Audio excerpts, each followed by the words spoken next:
Welcome to Brother Owl's Garden. This is episode 1, called Tend Your Own Garden. Tending your own garden has two aspects. It can be looked at as the world onto you and you onto the world, and they both apply equally. In the ancient Hawaiian culture, each island, which was always mountainous, would be divided up into giant pie slices called ahupua'a.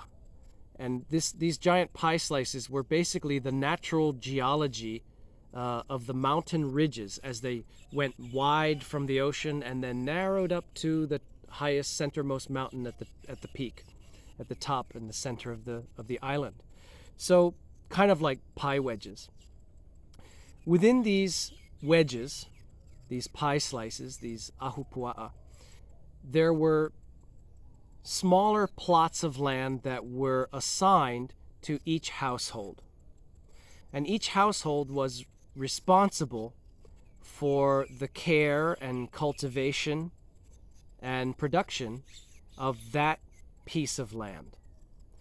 In other words, that was their charge. Their duty was to be responsible caretakers and custodians of that piece of land. And the name of that piece of land that was given to each household was called a kuleana. Kuleana, Kuleana. What was the direct realm of your own responsibility and concern was your kuleana. And something that was none of your business and not your concern was not your kuleana, which is still spoken today. There's also a Polish expression which says, not my circus, not my monkeys. Same thing. So as far as tending your own garden, the world onto you, the main example I can give of that is in the context of being overwhelmed with information, news, social media. There's just way too much going on out there today. I do not personally believe that the human mind was ever meant to be aware, or certainly not concerned, with the entire planet's affairs of humanity. I don't believe that. I think that we were meant to live in villages of no more than a couple of hundred people, and when it got bigger, you go off and make a new village. I don't think that we were designed or intended to be constantly barraged with every event that's going on the planet. Now, this does not mean that I'm advocating apathy or selfishness or callousness. I'm not. But what I am advocating is that we sit down and take a good, long, clear, and lucid look. Take stock, take inventory of what we are allowing into our environment and into our minds every single day. Because your concern, your kuleana, is much smaller than that. And it is the things that you are personally responsible for, specifically that directly contribute toward your wellness, your happiness, your peace, your spiritual ascension, the evolution of your soul. And to the extent, if you have children or dependents, that you are responsible for them as well. But that's less than yourself, by the way, in most cases.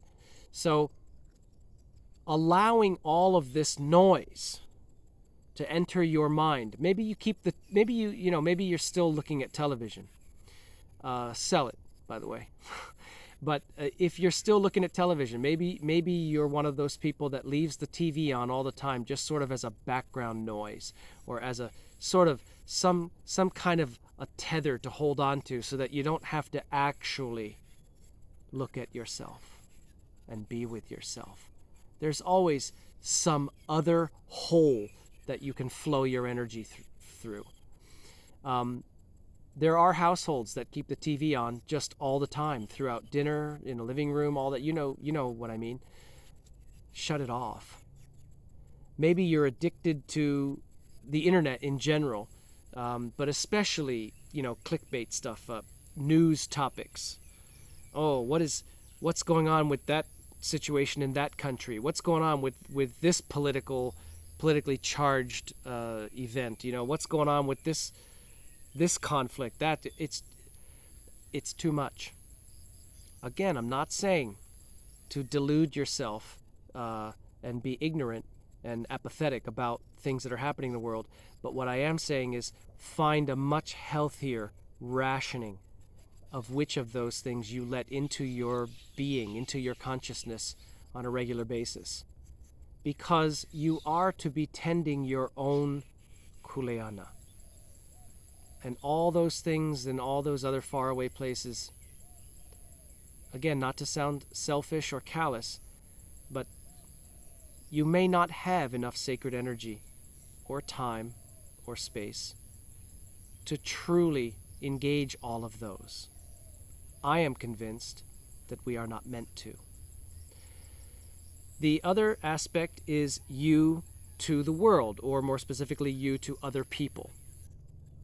There are some things that are not your kuleana, even though you may have the answer for somebody, or you may be able to recognize somebody's flaws or faults. And you may very well have the exact thing that they need to know and change to fix that. But you have to be careful about trying to be a do-gooder, because you may interfere. It may honestly be more trouble for you to try to inject or forcibly offer your help to such a situation, even though your intention may have been very good. And it can lead to resentment and wounds in the relationship. Everyone has entered the stream from a different place, at a different time, from a different background, heading toward a different goal, and moving at a different pace. And what makes perfect sense to you where you are right now may not be able to be received by another person the way you would want. And it may also not be the right thing to say or offer at the time. Now, this is, of course, totally off the table if they ask, would you please help me, etc. If they ask you for help, then that's a different situation. But you have to be respectful of where people are. And many times when people do come and whether they are sharing some lamentation with you or whether they just need to vent, whichever it is, in many cases you'll find that they didn't actually ask you to solve their problem. They probably didn't even ask you for advice. What they did seek was empathy in the form of you feeling what they are feeling. So we have to be careful that we don't go meddling in and try to fix people, because we can't fix people. We need to accept that we can't fix people. We can't fix the world. But what we can do is work on ourselves individually. And each of these individuated beings tending their own garden collectively heals the world. Ram Dass, I'm going to paraphrase, he said, the best thing you can do for me is work on you, and the best thing I can do for you is work on me.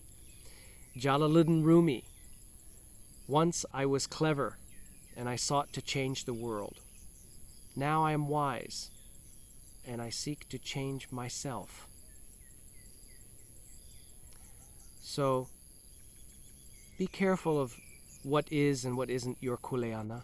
Try to discern sensitively the boundaries and tend your own garden.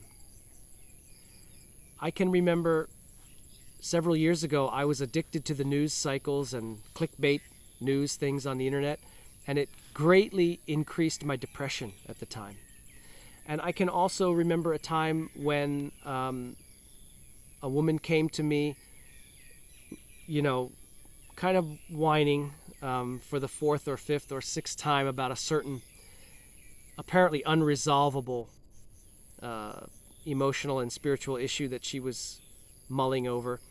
And I could see clearly that I don't know for sure the cause, but something that was drastically prohibiting her from moving on and healing. There's the temple bell. I live in Thailand, and that temple bell rings every evening at 6 p.m. and also every morning at 5 a.m. Sometimes that 5 a.m. bell is not greeted with such a smile by me, but I'm trying. So she kept going on and on about this problem, and I said, I can't help but just tell you that I think that you can't move past this problem because you don't have the foundation of any spiritual belief system to stand on. And I thought, and I meant to do her a very big favor by just, let's cut right to it. That's what's going on with you. You can't move past this because you have nothing to stand on. You have no beliefs. And so you're just floating aimlessly. And I thought that what I had said was correct. I still actually think it was. But I overstepped my bounds with her, and she didn't respond as I had hoped. She didn't say, "Gee, thanks, now everything's wonderful, you've solved it." No. She felt maybe a little bit like I stepped a little too far into her. Maybe she took it as a criticism. And so I stepped outside of my own kuleana, and I offered to point out a big weed in her garden. I meant well, but it wasn't wise that I did that. And I had to backpedal from that because I realized it's not what... She wasn't receptive to that. We must remember that we cannot fix people. We can only accept and welcome who they are, as they are, where they are on their path, and love them and serve them and pray for them in a very selfless manner. That's all we can do. We cannot fix the world, but we can work on ourselves. We can't fix other people, even if their problem is so obvious to solve for us. It's not ours. We must respect free will. We must mind our own kuleana. We must tend our own gardens. Thank you. That is today's episode. And I thank you for being here and for your presence. And I hope that this was useful and meaningful to you in some way. And I bless you in thankfulness for your highest good in the most benevolent outcome of the divine will.